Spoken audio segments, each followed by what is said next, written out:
Well, hello YouTube. Another video. This one is going out for kids and teenagers. I'm going to say mostly teenagers because if you're having little kids watching my videos on YouTube, you probably want to reconsider some of your parenting choices. Some of my content tends to be a little bit on the more of the adult level, not in the adult bad sense, but just it's advanced. But today I want to talk about safety. So what's going on right now? In life and stuff, we have good times, we have bad times, we have good places that are safe and bad places that are safe. So I have been fortunate to have several different trainings for safety for different reasons, from firearms to like situational awareness. I've been trained a lot. And so some of the things I want to pass on to you really quick, and some people, they think about it, maybe hear about it, and they just don't like put it together. But personal safety is a big deal. If you look at statistics, how many people get hurt or offended by other people, the numbers are staggering. And the reason is because there are opportunities, there are bad people out there that want to hurt people. And so you need to look at keeping yourself safe. So, first thing, one of the best things you can do to keep yourself safe in any situation is never be alone. If you can avoid being alone at all costs, something about if there's 3 people walking down the street, they're not going to get harassed as easily. Even if it's 3 girls, not going to be harassed as much as it would be. Someone might whistle at them or honk a horn or whatever, but 3 girls walking together is because there's a story, right? So if something happens to somebody or there's an abduction attempt or something inappropriate, you can grab someone has their phone on and they can, put it right on YouTube or Snapchat or whatever, and TikTok, whatever is your mechanism, but you can report that quickly. The other person call the cops. Like, our world has a lot of cool safety features that frankly we didn't have when we were kids.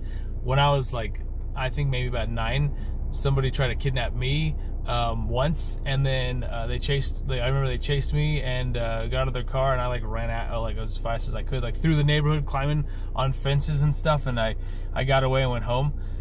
And so that happened once when I was that age, and then when I was younger, someone tried to kidnap me as well when I was at my house, and I was in my driveway, and someone came up to me and started running up to me, and I ran back in the house, and then they drove off as I ran away. So creepy and weird, yes, but that was just the world that I was in, and I don't think the world's changed very much. So I was alone both times. That will not happen ever again, of course. Now I'm an adult male now, so I'm safer, but if I'm walking by myself, I still can be victim to some sort of crime. You just have to keep yourself safe. If you are walking alone, then there's a few things, and I wish, it's funny because who would actually give the best advice, ironically, is my ex-wife. She was raised in Phoenix, in downtown, and so very ghetto area. She had a great situational awareness. She had the advice that she told me, and it helps me a lot.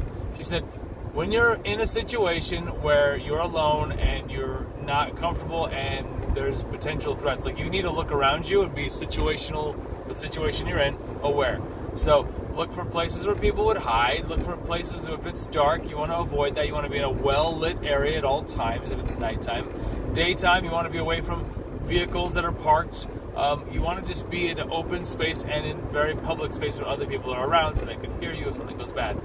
So that's important to be able to do that. But while let's say you got to get traveling, you're on a bus, don't look friendly. I know that girls, and my wife is guilty of this. She has big eyes and she looks all happy and smiley. And no, we went to Pittsburgh together, and we were going to go to a Steelers game, and it was super ghetto where we were at. There's homeless people everywhere, just a lot of thuggery going on. It did not feel safe.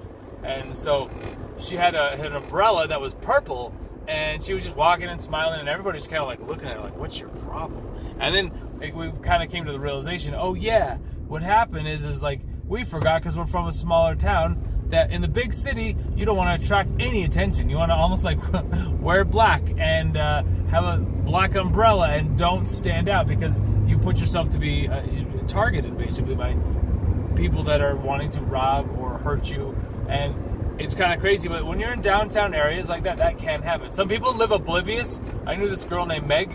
She was oblivious to this kind of stuff. She would just stroll through life, and I never understood why nothing bad ever happened to her, but sometimes I guess God will sometimes protect the innocent, or they just get really lucky. I have no idea. But I mean, she was clueless. And so I hope nothing ever happened to her in life. I wish her the best. She was a great person. Great person. But anyway, so you need to be situationally aware of where you are. Number 2, we're talking about like look. Don't have a look like you're really friendly. Have a look like you're stern, like you're going somewhere, you're determined, you're not interested. Okay? People in the big cities know exactly what I'm talking about. They have that, I was like, just don't mess with me look. You want to have that look. Okay? Like you know what's going on, you're not interested, you know where you're going. You don't want to look around all up and down, interested, like, wow, this is a sightseer. Nope. Don't look at anything but just forward or down. Another one, headphones. I like to go, because I like when I travel, I don't want to be bothered by people sometimes at the airport, because I just want to be alone for whatever reason in that moment. I'll put in headphones, but I don't play any music.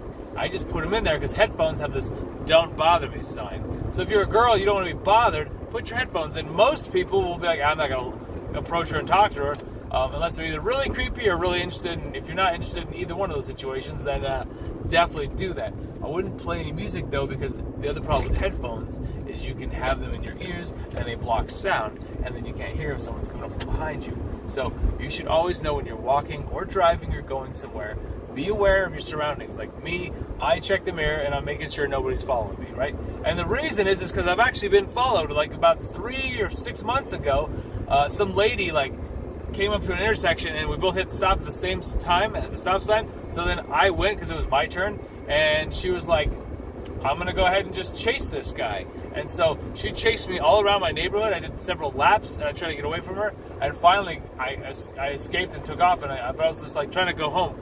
I was like, really?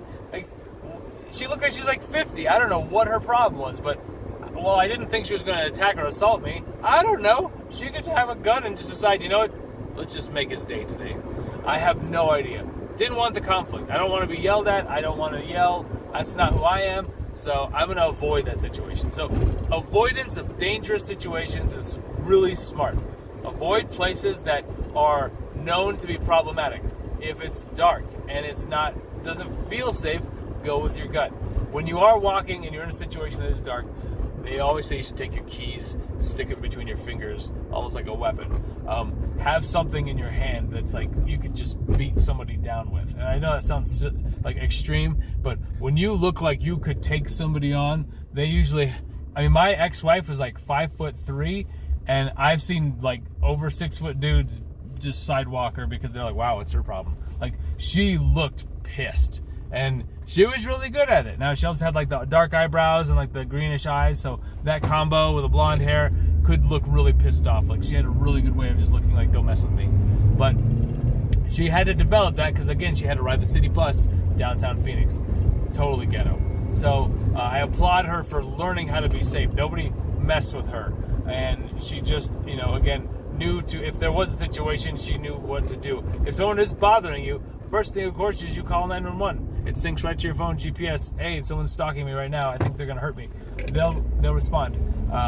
And so that's like your first one. Number 2 is like if you're being chased in a car somewhere very public, like very public. If you can go to the police station, that's probably a good idea, but you want to be as public as possible. You also want to, if you're in traffic and it's going on, you want to stop your car like a good car length or two in front of away from the next person, because I've had people get crazy and they actually went and try to go tried to come out and get out of their cars, and I then zoomed around and took off because I didn't realize how crazy these people were until that situation. But I gave myself some room to get away.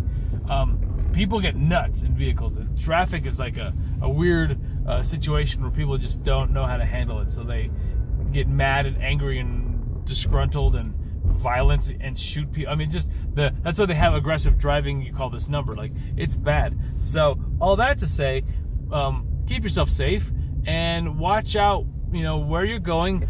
There's also times if you're at 4 o'clock in the morning, that's not as safe of a time as it is at maybe 7. 1 in the morning, my dad always used to say nothing good ever happens after midnight, and I think he was totally right. That's just the truth.